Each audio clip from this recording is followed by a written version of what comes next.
Assalamualaikum warahmatullahi wabarakatuh. Salam sejahtera untuk kita semua. Nah, di kegiatan pembelajaran hari ini kita akan membahas mengenai pengertian, jenis, dan juga prinsip kerja dari larutan penyangga. Jadi apa sih itu larutan penyangga? Coba kamu lihat tabel yang ada pada layar HP-mu.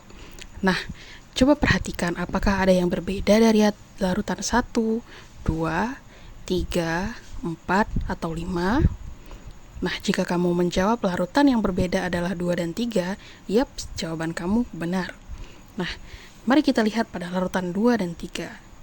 Pada larutan 2, kita lihat pH awal larutan itu adalah 5,40. Ketika ditambahkan sedikit asam, pH-nya berubah menjadi 5,39. Ketika ditambahkan basa, pH-nya berubah menjadi 5,45, dan ketika ditambahkan air, pH-nya berubah menjadi 5,35.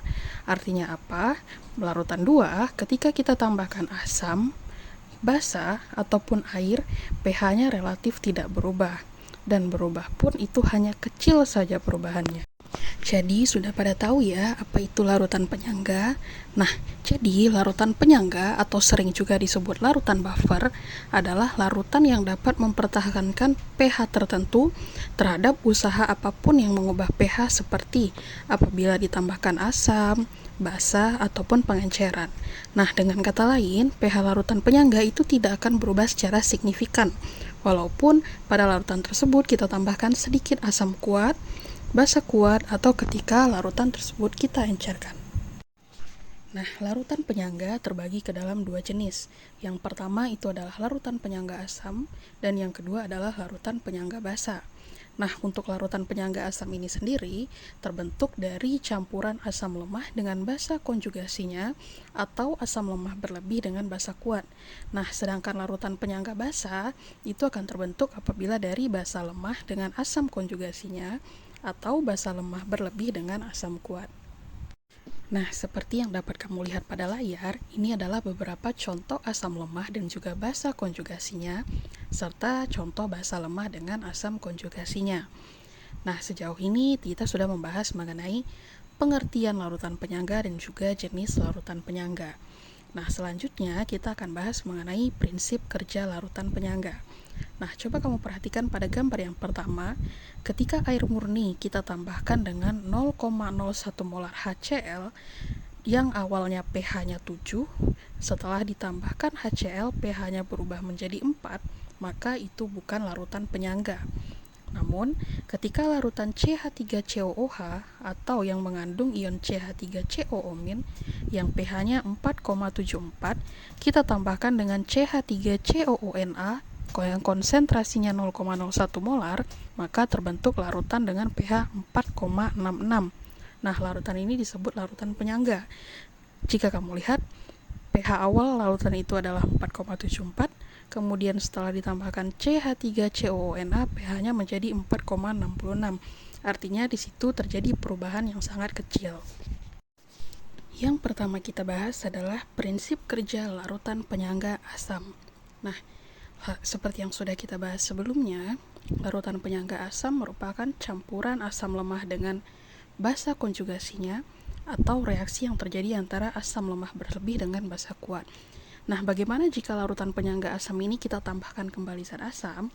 Nah, pada penambahan asam, ion H+ dari asam tadi akan menambah konsentrasi H+ pada larutan dan menyebabkan kesetimbangan bergeser ke kiri, sehingga reaksi mengarah pada pembentukan CH3COOH.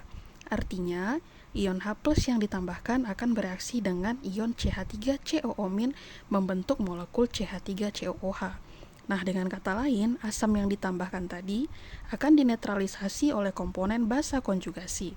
Nah, reaksi yang terjadi dapat kamu lihat sebagai berikut, yaitu CH3COO- ditambah H+ setimbang menghasilkan CH3COOH.